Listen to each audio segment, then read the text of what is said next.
Good day to everyone, especially to our instructor, Sir Balbagon. Good day. I am Glanalby Aquino and this is my video report presentation. So,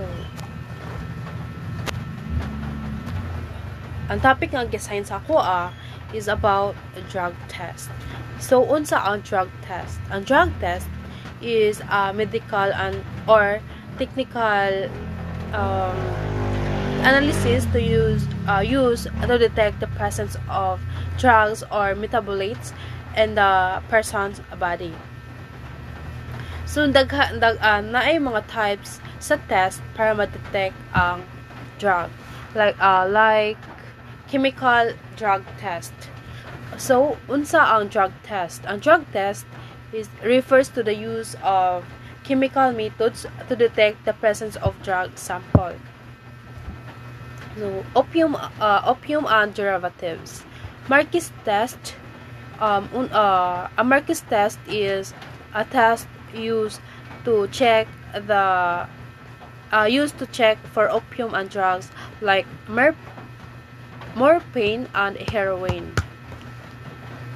So, pag ang purple ang mugawas, it means the drug is pure.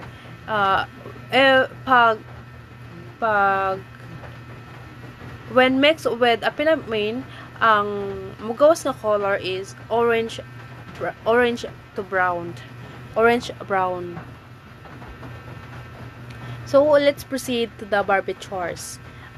Barbiturates, type of sedatives or downers drugs. So daily company test. Daily company test is ginagamit para mo-detect sa barbiturates. Barbiturates violet ang mugawas nga color if positive result. So Jewish test. Ang Jewish test is also for barbiturates.